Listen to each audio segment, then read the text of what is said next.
దేశవ్యాప్తంగా 70,000 మంది యువతకు ప్రభుత్వ ఉద్యోగ నియామక పత్రాలు ప్రధాని మోదీ పంపిణీ చేశారు.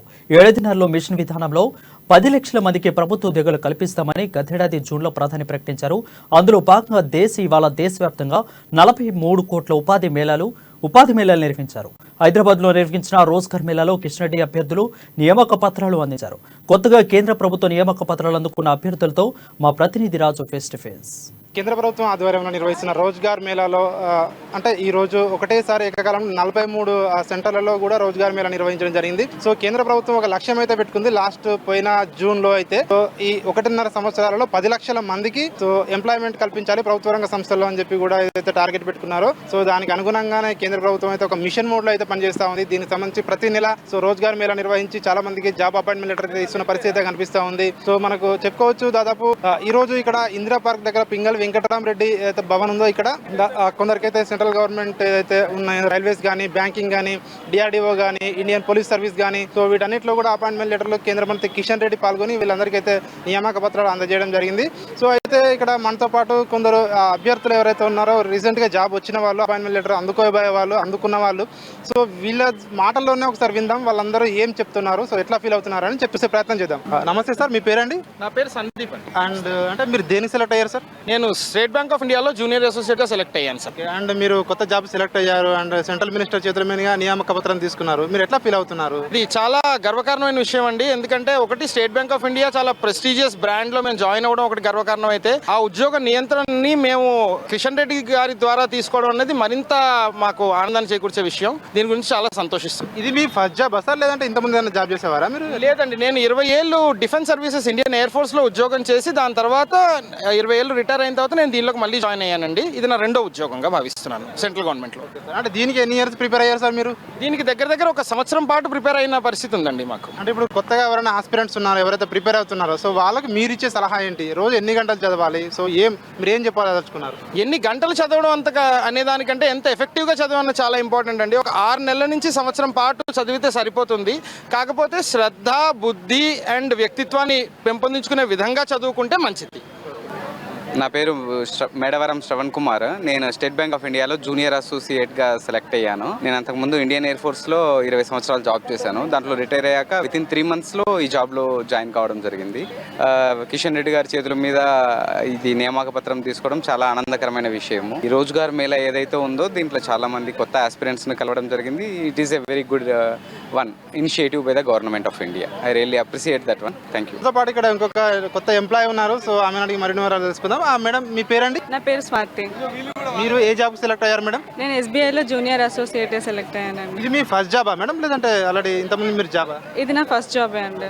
సో అంటే ఎట్లా ప్రిపేర్ అయ్యారు మేడం? మీరు ఎన్ని ఇయర్స్ ప్రిపేర్ అయ్యారు ఈ జాబ్ కోసం? నేను ఒక 1.5 year నుంచి ప్రిపేర్ అవుతున్నాను ఈ జాబ్ కోసం. డైలీ రెగ్యులర్ న్యూస్ పేపర్ అయితే చదవాలి. దాంతోపాటు నాకు కొంచెం అంటే ఇంగ్లీష్లో కానీ మ్యాథ్స్లో కానీ రీజనింగ్లో కానీ కాంపిటీషన్ అనేది చాలా పెరిగిపోయింది. సో డైలీ ప్రాక్టీస్ అనేది చాలా ఇంపార్టెంట్. చిన్న మైన్యూట్ మార్క్స్ తోటి పోతూ ఉంటాయి. అట్లా లాస్ట్ ఇయర్ పోయింది అండ్ ఈ ఇయర్ ఇంప్రూవ్మెంట్ తోటి ఈ ఇయర్ వచ్చింది నాకు. సో ఇది మీ సెకండ్ అటెంప్ట్లో జాబ్ వచ్చింది. సో అండ్ ఫైన్ ఏంటంటే మినిస్టర్ గారి చేతుల మీదుగా ఈరోజు అపాయింట్మెంట్ లెటర్ తీసుకున్నారు. సో మొత్తానికి ఎట్లా ఫీల్ అవుతున్నారు మీరు? మినిస్టర్ గారి చేతుల మీద అందుకున్నందుకు చాలా హ్యాపీగా అనిపిస్తుందండి. లాస్ట్ ఇయర్ రానందుకు ఈ ఇయర్ అట్లీస్ట్ మళ్ళీ యూనియన్ మినిస్టర్ గారి ద్వారా తీసుకోవడం చాలా హ్యాపీగా ఉంది. అండ్ అంటే మీ లైఫ్ గోల్ ఏంటి మేడం? ఈ బ్యాంక్ జాబ్ అయినా లేదంటే ఇంకా అడిషనల్గా యూపీఎస్సీ లాంటివి ఏమైనా ఉన్నాయా?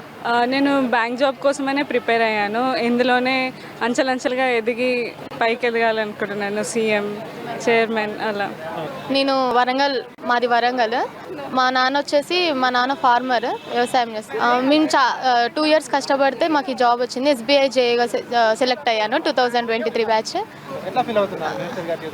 చాలా హ్యాపీగా ఉందండి. అసలు ఎక్స్పెక్ట్ చేయలేదు జాబ్ వస్తుందని ఫస్ట్, కానీ ఆ జాబ్ వచ్చింది. ప్లస్ సార్ చేతుల మీదుగా తీసుకునే వారికి ఇంకా హ్యాపీగా ఉంది. ప్రైమ్ మినిస్టర్ నరేంద్ర మోడీ గారిని కూడా చూసినాం కదా సార్ వర్చువల్గా, చాలా హ్యాపీగా ఉంది sir. This is my second attempt. 2021లో స్టార్ట్ చేశాను సార్. అప్పుడు అవ్వలేదు, 2022లో క్లియర్ అయింది సార్. సార్ అందరూ చదువుతున్నారు, అందరూ అన్నీ చేస్తున్నారు సార్. కాకపోతే ఆ ఎగ్జామ్ టైంలో మన స్ట్రాటజీ అనేది ప్లస్ మన మైండ్ ప్రెజెన్స్ అనేది చాలా ఇంపార్టెంట్. ఇప్పుడు నాకు కూడా చాలా ప్రిలిమ్స్ క్లియర్ అయినాయి, మెయిన్స్ క్లియర్ అవ్వలేదు. ఎస్బీఐ జేఏ మెయిన్స్ క్లియర్ అయింది, ఎందుకంటే నాకు అక్కడ ప్రెజెన్స్ ఆఫ్ మైండ్ కరెక్ట్ ఉంది. సో అక్కడ ప్రెజెన్స్ ఆఫ్ మైండ్ అనేది ఇంపార్టెంట్. నేను అదే అంటున్నా. చాలా మంది చదువుతున్నారు, చాలా మందికి అన్నీ వస్తాయి, రావు అని కాదు, కానీ ఆ టైంలో ఎట్లా వస్తుంది అనేది ఇంపార్టెంట్. అవును సార్, చాలా హ్యాపీగా ఉంటుండే సార్, చాలా షివరింగ్ వస్తుండే బాడీ అంతా, చాలా చాలా హ్యాపీగా ఉండే సార్. ఇప్పటికి కూడా మేమిద్దరం మా సిస్టర్ కూడా, తనకు కూడా జాబ్, మేమిద్దరం సెటిల్డ్, చాలా హ్యాపీగా ఉన్నారు మా పేరెంట్స్. మా ఊరు దగ్గర, మాది వరంగల్ సార్, నర్సంపేట వచ్చింది. ఓకే, నా పేరు శివన్న. అండ్ మీ ఏ జాబ్ సెలెక్ట్ అయ్యారు సార్? నేను స్టేట్ బ్యాంక్ ఆఫ్ ఇండియా క్లర్క్గా సెలెక్ట్ అయ్యాను రీసెంట్గా.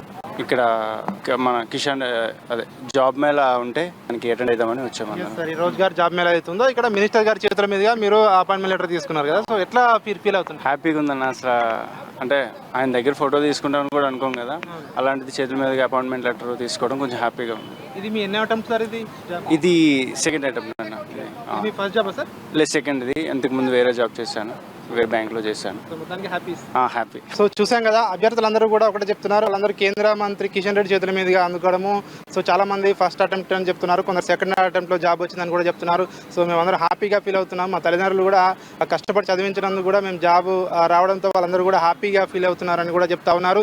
సో మొత్తానికి కేంద్ర ప్రభుత్వము 1.5 సంవత్సరాల టార్గెట్లో 10 లక్షల జాబులు ఇవ్వాలని టార్గెట్ అయితే పెట్టుకుందో దానికి అనుగుణంగానే ముందుకెళ్తా ఉంది. దానిలో భాగంగానే ఈ రోజు జరుగుతున్న 43 సెంటర్లలో 43 దేశంలోని 43 ఏదైతే పట్టణాలలో ఈ రోజ్గార్ మేళా నిర్వహిస్తూ ఉన్నారు. దీనిలో భాగంగా హైదరాబాద్లో ఇందిరా పార్క్ వద్ద పింగల్ వెంకటరామరెడ్డి భవన్లో ఈరోజు కేంద్ర మంత్రి కిషన్ రెడ్డి ముఖ్య అతిథిగా హాజరై, సో ఎవరైతే ఇక్కడ మన రాష్ట్రానికి సంబంధించి జాబ్ ఎవరైతే వీళ్ళందరూ సో ఆస్పైర్ చేసిన వాళ్ళందరూ వీళ్ళని సెలెక్ట్ అయ్యారో వాళ్ళందరికీ నియామక పత్రాలు అందజేయడం జరిగింది. వాళ్ళందరూ హ్యాపీగా ఫీల్ అవుతున్నామని చెప్తున్నారు.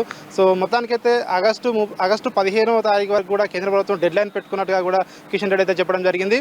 ఆగస్టు 15 నాటికి వాళ్ళు ఏదైతే మిషన్ పెట్టుకున్నారో 10 లక్షల జాబులు కూడా మేము ఇచ్చి తీరుతామని చెప్పి కూడా కిషన్ రెడ్డి అయితే ధీమా వ్యక్తం చేశారు.